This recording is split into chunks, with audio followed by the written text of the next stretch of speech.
Κάνω χώρο. Ναι. Oh my god, shit. Oh shit. When did you guys get here? How you doing? You good? Wow, oh my god. Sorry, let's start again. My name is Gina Barton. Welcome to my show. This is How You Lose Her. Awesome. Are you good in the back? Yeah. Yes, it's quite hot, isn't it? It's even hotter down here. Okay, so where were we? Okay, two things you should know about me. First of all, I am British. Therefore, I have no self-respect. You know, I was once in a relationship with a guy, and it was not going well. So 4 years later, we were still together. I had to do something, so I moved to Malta. Yeah. Do you know what? I once had a one-night stand with a guy, and afterwards, just to make sure that there were no hard feelings, I married him. We're still together. Have you guys ever been to Paris before? Raise a hand if you've been to Paris. Yeah. Some of you, many of you in the front row. Did you ever go on the metro? Yeah, you remember that ticket you had with that metro? You remember that ticket? I'm just like that ticket. I need constant validation. Otherwise, we're not going anywhere. This is great. I'm also a writer, yes, and recently a journal published one of my short stories. Thank you.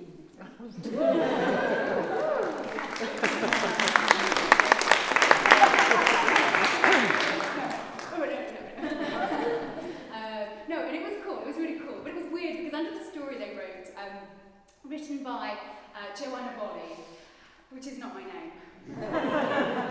My name is Gina Barton. And do you know what? They didn't even apologise afterwards. How mean is that?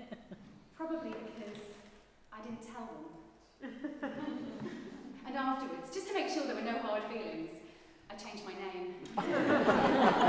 Joanna Bolly. Do you know what really gets on my tits? My bra. Turns out I'm wearing the wrong size breasts. I think these tits, they're like non-identical twins, you know? In the womb, one of them got all the good stuff.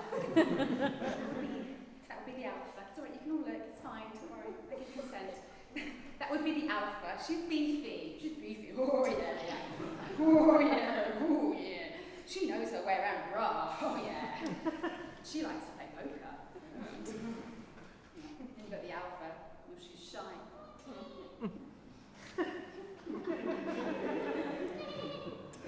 She's like the size of a teacup. Adorable. She likes to watch wildlife documentaries.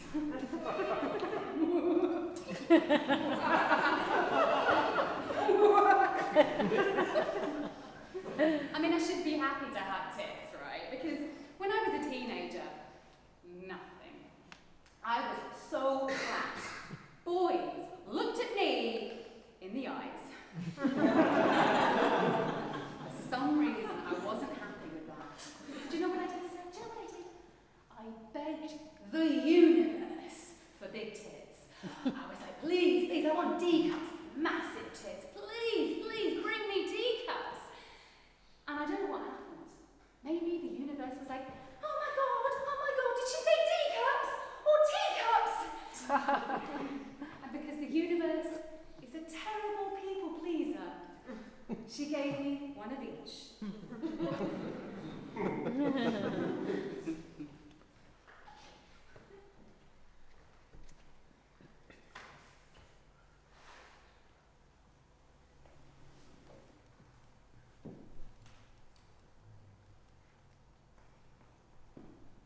One mother of three.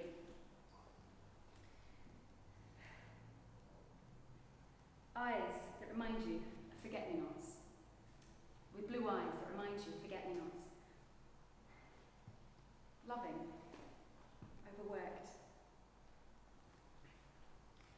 Her hands and arms covered in burns, in different stages of recovery. They're souvenirs from her days day job as chef of a restaurant that she runs in a village in England. Her office is a brightly lit kitchen, shiny with aluminium tabletops and pots and pans. A room pungent with the smells of food that feeds the soul.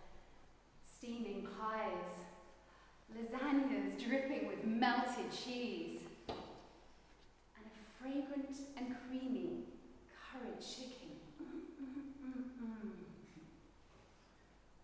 For 2 weeks of the year, your mum hands the kitchen to someone else, and you, your brother and sister pile into the car for Italy! 3 children sit in the back like ducks in a row. From your seat in the middle, you survey the road ahead. Tolls, traffic, steaming tarmac. Head rests on a sibling's shoulder. You stop to eat at hidden places, guarded by rangy cats and hungry locals. Waiters bring out plates piled high with pasta and earthy coloured concoctions. Your brother and sister make puke faces. No way. But you eat whatever she orders. Prawns,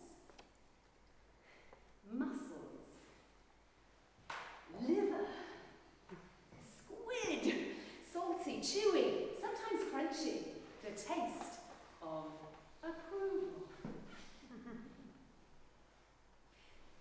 You develop an interest in la lingua italiana.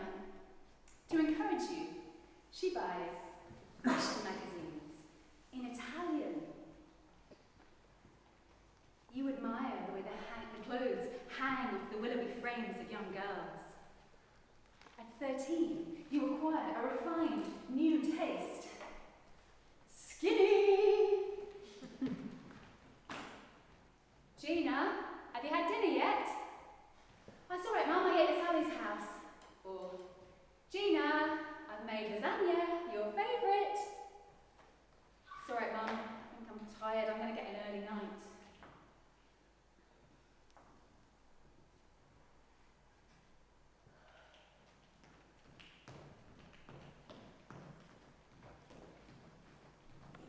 Joggers.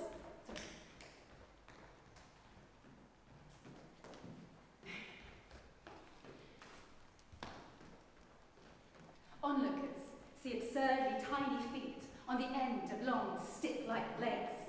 They see a character from The Nightmare Before Christmas, jogging in the grey day. In the mirror, her face is too round, her legs too thick. To lose her, you exercise daily. You sculpt and you scrape.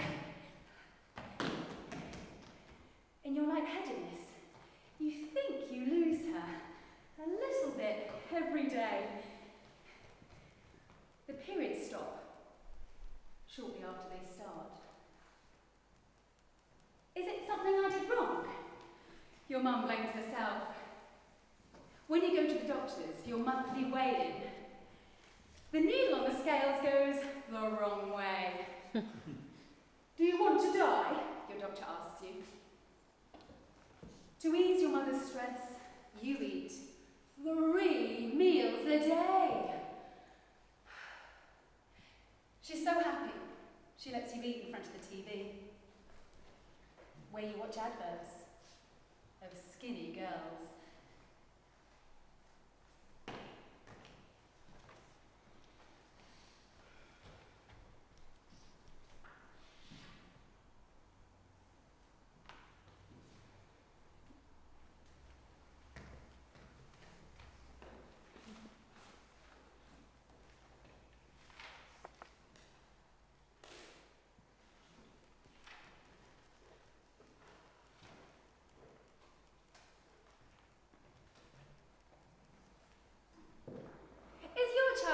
About their food? Do they cry as soon as you say say no. Did you spawn a strong-willed little shit? Sounds like you need parenting conditioner. One simple application of our patented product, and you'll have those little fuckers eating out of your hands, if that's what you want. My daughter went for 3 weeks without having a bath. The smell was unbearable. But then we discovered parenting conditioner. And now, not only does she wash herself 3 times a day, she also cleans the house. Thank you, parenting conditioner. Our patented product will help you to help your child function better in the world, to interact with others, and set them up to succeed in life. Get parenting conditioner today!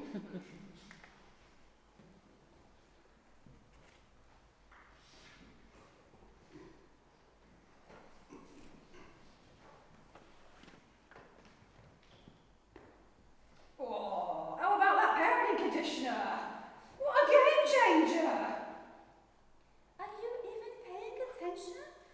This whole show is about the problems of normal socialization. Oh, so it's not a real thing? Oh, yes it is, and that is the problem. Oh, so that's how she became a people pleaser, is it?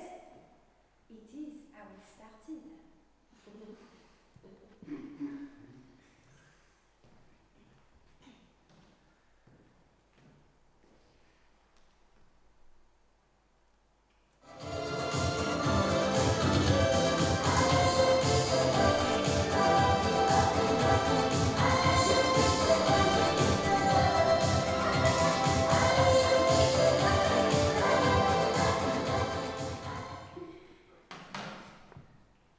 One girl,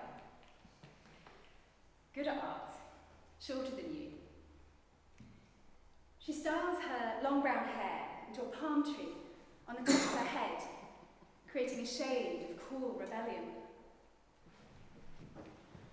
They live inside each other's pockets, your mums say.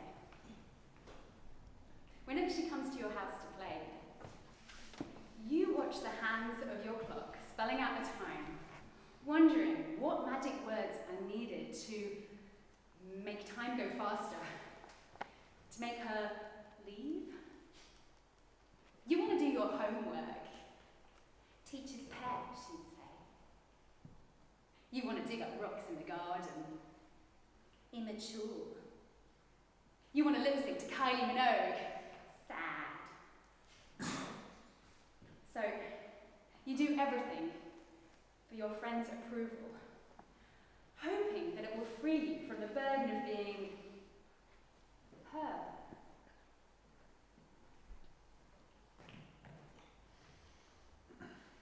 You steal a cigarette from your mum's handbag, and the two of you smoke on a footpath near your house.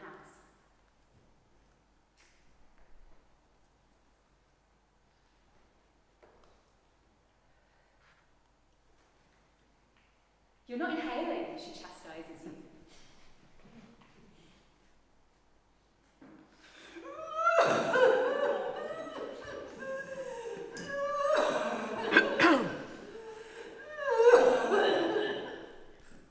And then she laughs when you're bent over, coughing out smoke, staring at the dirt beneath your shoes. The next drag tastes better.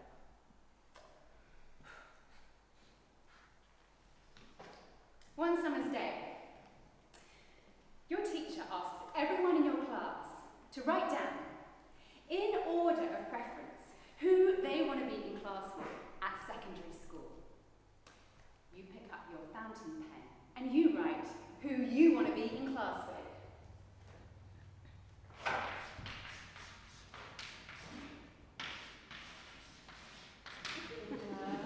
Han Solo!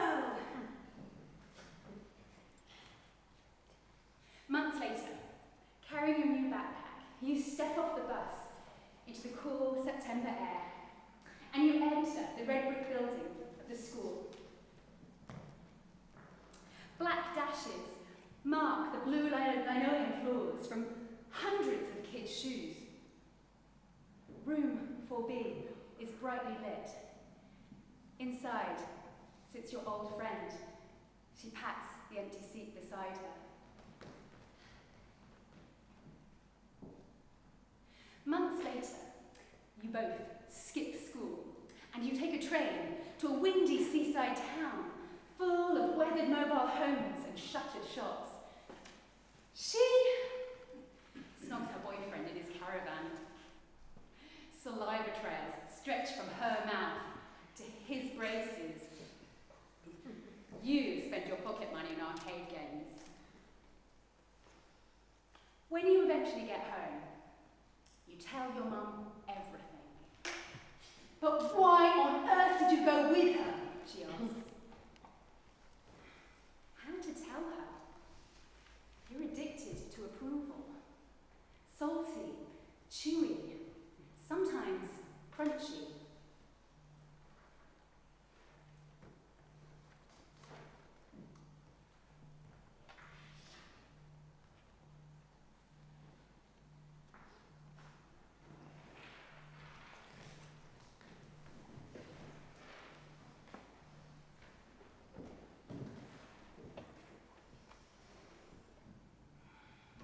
Hello, ladies and gentlemen, hello, and welcome to the Shit Sandwich Show. Today we're going to be making one of my favourites, the People Pleaser. Now let's start with 2 slices of bread, preferably sourdough, unless you're gluten intolerant. No one is going to thank you for that. And now for the filling. Think about something that you like. For me, it's grated cheese with chopped celery for crunch. But remember, no one wants to hear you eating. So think about the kinds of fillings that will make you likeable. Maybe some ham, chutney, a few chilies. One thing everyone loves is hummus. Am I right, sir? And if you want to be continental, why not add an egg and grill the whole thing? Whatever you do, don't add garlic. No. Or fish. Or even worse, pineapple. Oh God, no. And now it's time to eat. Ooh.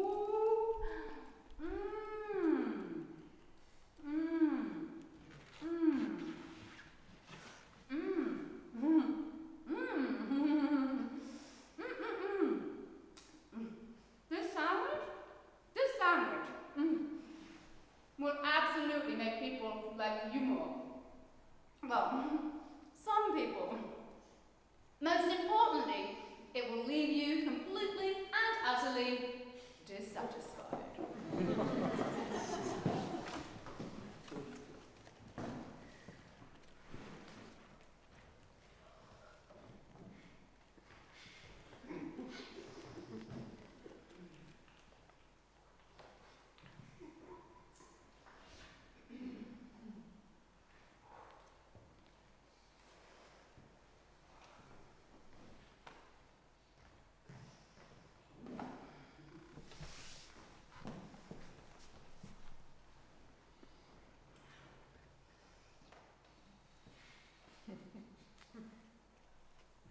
One old school father, dark hair, a goofy grin. One part of him, forever frozen, in cricket whites and football jerseys, in the photos which adorn the walls of your childhood home. Now that he runs a restaurant, he gets his sporting fix from the armchair, while asleep. A half-eaten sandwich on his lap. Savage roars burst from the TV set as a crowd's eyes follow a ball, spherical or egg-shaped. Sports fans never hold back their thoughts. Emotions explode like fireworks, yelling at the top of their lungs when someone misses a goal or a try or gets injured.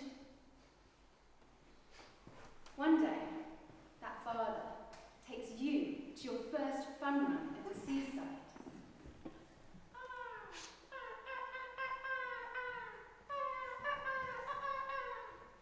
throaty calls of gulls trill above a grey sea. As you listen to the tide inhale and exhale on the stony shoreline, you imagine that those gulls are your fans.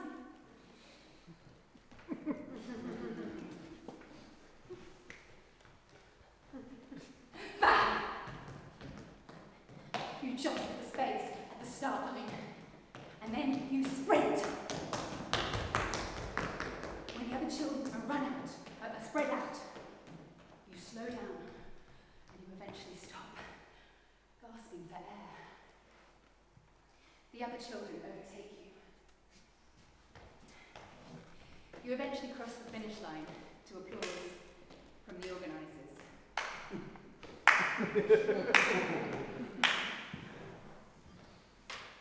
Why did you walk? It's supposed to be a run.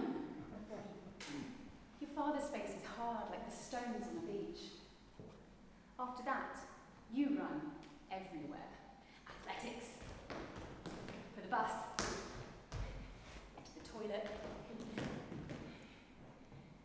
and you have to win. At 19, you take up rugby. Pent-up anger detonates on the pitch, pulling people down into the mud. This is how you lose her.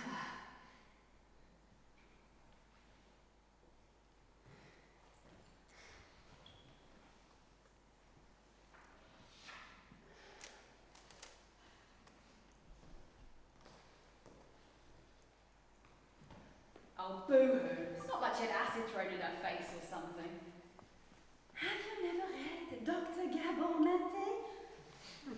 I'm a tit. I don't read very much. Well, he says just because nothing bad happened to you as a kid, you can still have been hurt from good things not happening to you. Like being left on your own when you needed attention. Yeah, that's right. Blame the parents. No, they did the best they could. They are products of their own generation. And so too is this next guy.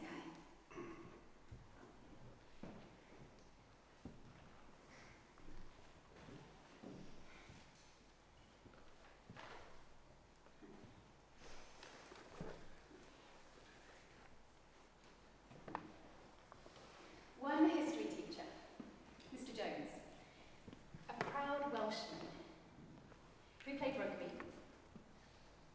His mother's name was Rose, because she was born on the 1st of May. Every lesson is like a piece of theatre.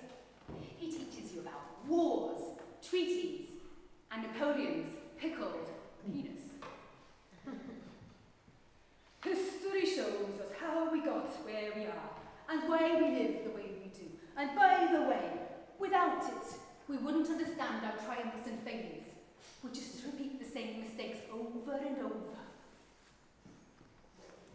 When Mr. Jones started teaching in that school, your friend's dad was a pupil there. Sometimes, while in the middle of talking, Mr. Jones will stare out the window, and you'll wonder about his triumphs and failures. And by the way, in those days, if boys got into fights, we'd give them a pair of box gloves and get them to box it out in the playground. The other kids think he's a bully, full of himself. But to you, he is the most fascinating teacher you've ever had. And you'll do anything for those A grades he gives you. Before the end of the school year, Mr. Jones has a stroke. Rumours say that he's found in a compromising state. His replacement is efficient, but he lacks Mr. Jones's charisma. The A's slip to B's, slip to C's. And you start skipping class. They call your mum in for a meeting, and you apologise while staring out the window.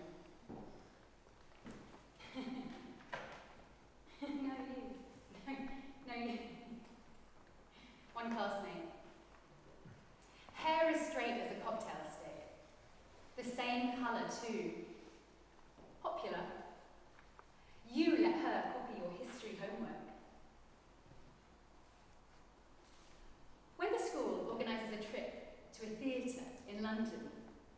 begs you to come, but you have athletics, so you say no. She gets drunk in the theatre bar, falls off her stool, and is taken to hospital to have her stomach pumped. It's your fault this happened, she says to you afterwards. Months later, in silence, she hands you back your diary, which she has stolen and read. Your anger melts into numbness. More than ever, you want to cut away that part of you that makes you so different, so unlikable.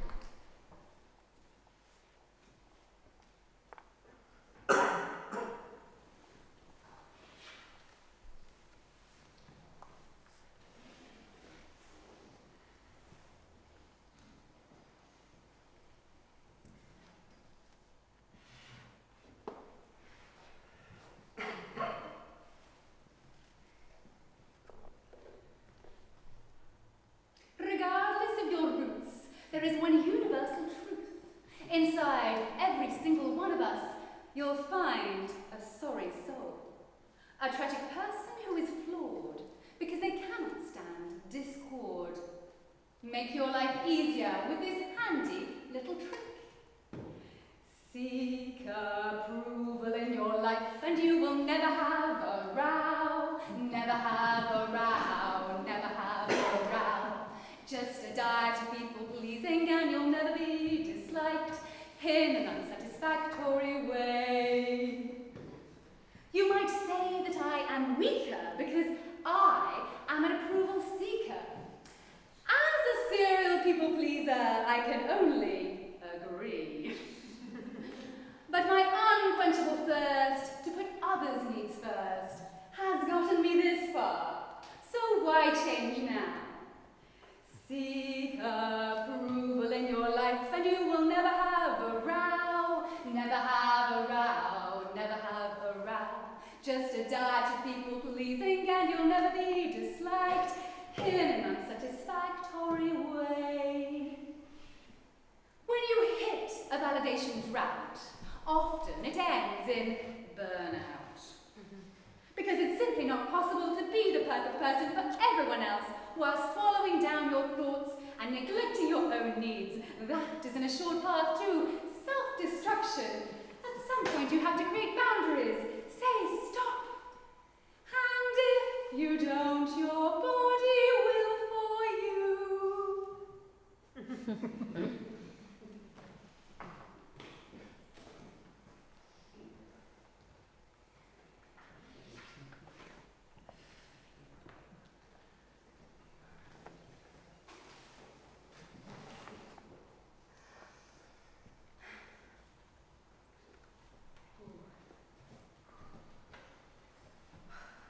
One young man with vibrant red curls framing his milky skin. He's waiting for you in the porch of your childhood home. At his feet are discarded Wellington boots, pots and gardening tools. You don't invite him into the house because your dad is asleep in the living room and he has released the most eye-watering fart.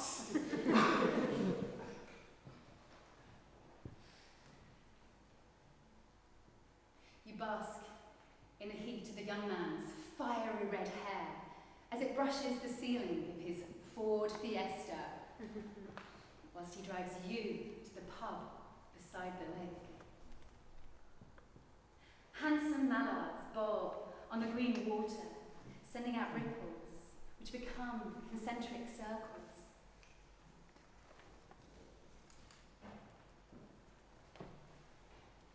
You sit in silence with his friends,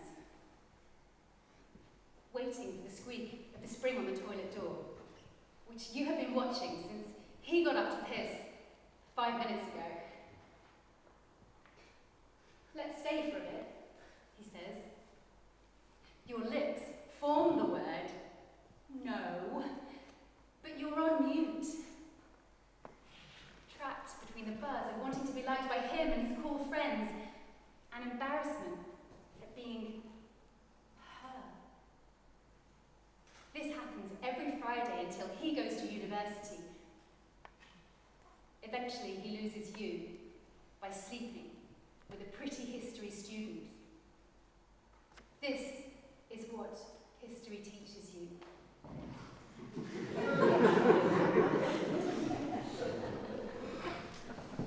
Don't get attached.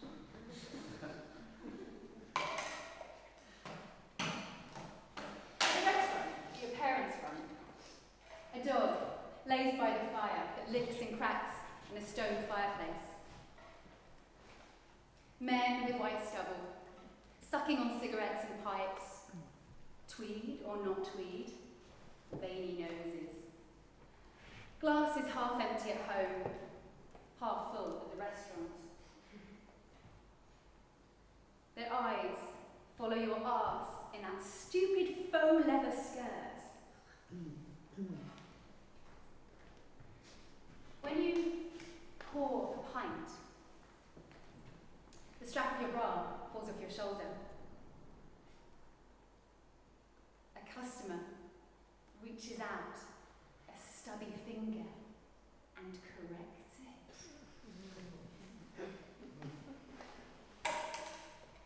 The next month, when you're working in the kitchen, you spit in his cheese and pickle sandwich. Finally, you're becoming someone you might like.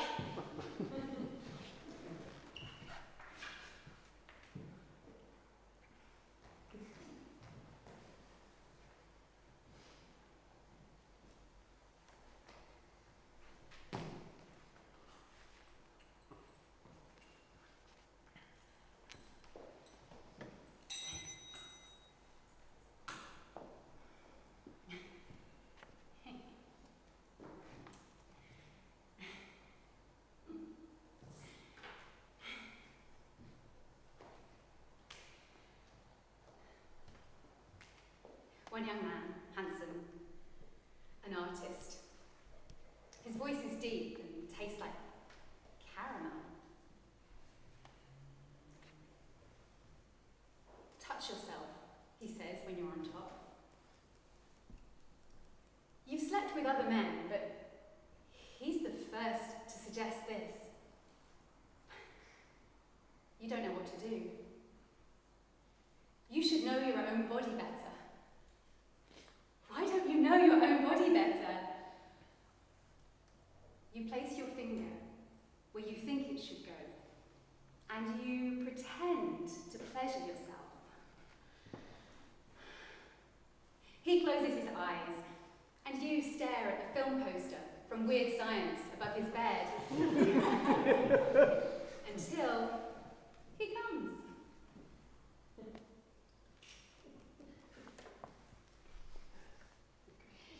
In your second year at university, you share a house with male friends. There is a spirit of masturbation in the air. One night, you can't sleep.